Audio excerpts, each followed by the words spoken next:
Hey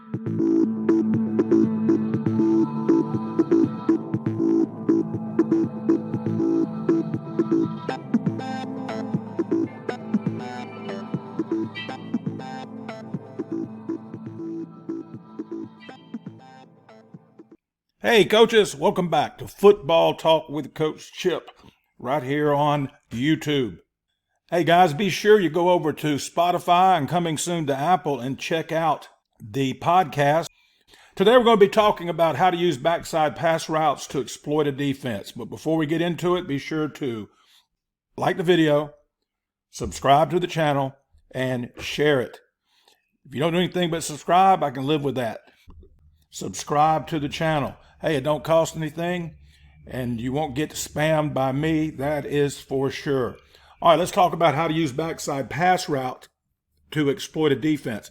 I got this idea. I got one of the guys that I've interviewed for the podcast and I were talking, and he's real big on mirror routes. And there's nothing wrong with mirror routes, and the way he teaches it is outstanding because you look in one way and that tells you what's going on the other way, and you come back over there on several of his concepts. But I've also noticed through the years that the backside routes, if you're going to run like a one-sided route like you see here, will be open a lot. Let's look at that stuff.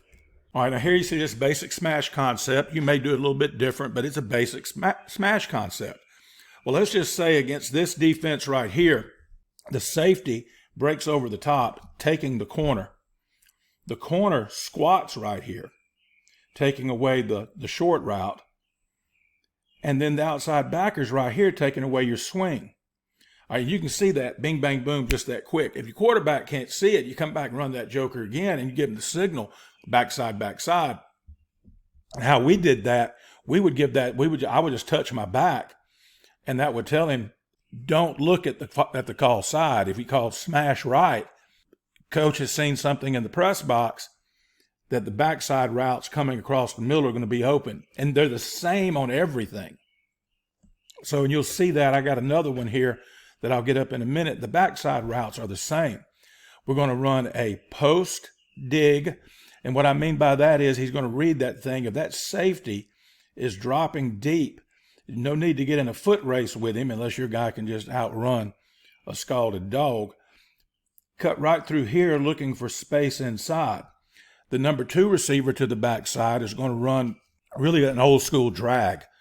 And what we tell him is this: as you release, you're looking, if they're blitzing, probably they're in man, shorten that thing up and get your butt across quick as possible because you're going to open up right in here when that backer runs to that swing route. The swing route pretty much is window dressing to take somebody away. I prefer it. If you followed the channel and been a long time subscriber, know I love to run the shoot routes into the flat, because now instead of catching the ball 4 or 5 yards deep, you're catching the ball 4 or 5 yards down the field, and you don't have, boom, if you get tackled immediately, that's 4 or 5 yards. But right here, the good tackler can rally to the ball. So I use swings usually in the past to attract attention and to get somebody, if nothing else, not run to it, but at least stay right in here, and at least has to mirror that swing route, which opens this up right here. And most of you know my philosophy about these guys are not the best pass defenders on the defense. Okay, these outside backers, they may be pretty good at it. And these corners and safeties better be pretty good at it for the good of their DC. But these guys aren't. You know, go to any high school practice, 90% of their pass time during their drill time is spent defending the run. It should be, unless they're in a league that's pass crazy. And so again, we're picking on these guys, and we can pretty much call it anything we want to. Once we get them thinking this way, you can pretty much pick them apart back here. So this guy's running that that old school drag right here, and he's reading this safety.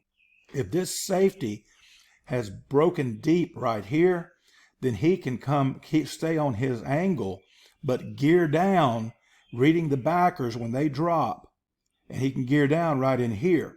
Or he can come, let's say that safety doesn't break over the top. Let's say the corner has run deep and with the corner route, and the safety's coming to the flat. He can just flatten out right here. He's going to be open right in here. So you got 3 routes off one right here. He can stay on that plane and run that over route, or he can gear down right in here between these backers, or he can continue on right here. Especially if he missed the, he didn't see a blitz and they are in man, he needs to keep coming across right here. And you notice I'm not going to talk to you about these front side routes. It doesn't matter. Number 1 on the back side is going to run the post, or he's going to dig it, or if he sees it right here, he can break it off right here. So they're pretty much running to grass, they're running to space. Now you see right here, this is a sail concept. You got to take off with a deep out over here on the left. This is the play side. So we call sail left, whatever it is you call it in your terminology. Look on the back side. They're doing the same thing. You've got this to come back to, especially if you've thrown over here to these guys right here, because usually your best athlete that's not your quarterback is going to be in this Z right here. So they got to focus on those guys. And if they're using 3 to take away these 2, these backside routes are going to be open. That's just the way it is. They are going to be open. Don't be afraid to throw the ball across the middle, but these guys have got to be coached up not to run to coverage. So if the backer drops here and the backer drops here and their pass drops, he needs to sit his fanny down right here in between them. And one of the ways we did that is at one school, we had all these metal outlines of people that they use for soccer. And I saw them over there on the side of the field one day in the summertime, and I got them out and set them up all over the field. And we just did 10 minutes of throwing routes on air, but it was teaching these receivers where the spacing is, where the grass is, where the space is. We'd put them in a 2, and then we'd put them in a 1, and I'd have them already dropped. And then so the receivers are seeing the spacing, and they've got those people out there. The quarterback is having to throw through body. So it's kind of a routes on air with dummies. I don't know what those things are called, but they got these prongs in the bottom. You just stick them in the ground and you can move them around. If you've got any help, you can move them around in just a few seconds and change the coverage. And you can put one live body out there that he's going to read, like on verts or whatever. But we would do that, and we would just run backside routes all day long. I just put all my receivers over here, and they'd run their backside routes in the quarter. I say all day long, about 10, 15 minutes during the summertime. And every receiver would run these routes. And then once they were all over here, we'd run them back the other way.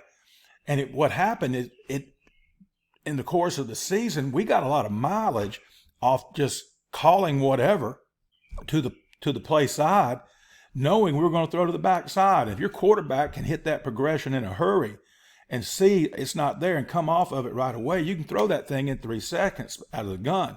Catch the ball as you're dropping, you're reading the play side.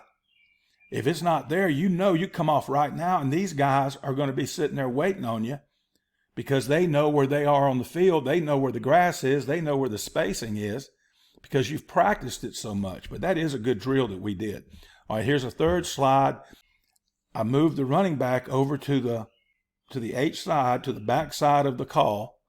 And that's when you start noticing, okay, we've done this for a while, and people know we love to throw the backside crossing routes as they come across, and like corners are running with the post, the safety's coming down, jumping the drag, or the safety's taking off deep and the corner is not dropping deep. Right here, that wheel route by that running back is going to be as buck naked wide open as the day he was born, cuz.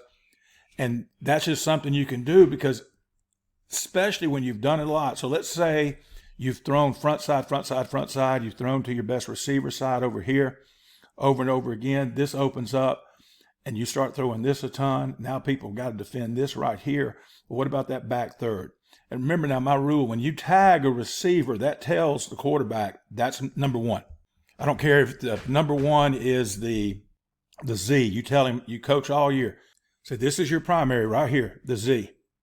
But if I tag backside, you drop back, you give that a token glance to make them use your eyes to move them, and then you come back and you're throwing right here. They're going to be where they're going to be. They're going to be where they need to be because you've practiced it. Don't just get out there and practice it on air. If nothing else, put vest out there on the ground or whatever you have, cones. And so they can find the space. They're going to drop right here. Here's where space. You got to gear down, because I'm going to tell you, they're going to keep running in routes on air. And then you get in a game and the majority of your opponents play zone.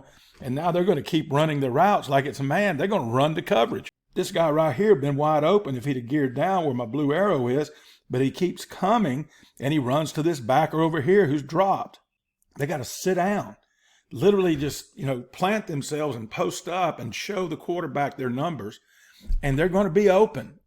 They're going to be open. I'm telling you, these backside routes.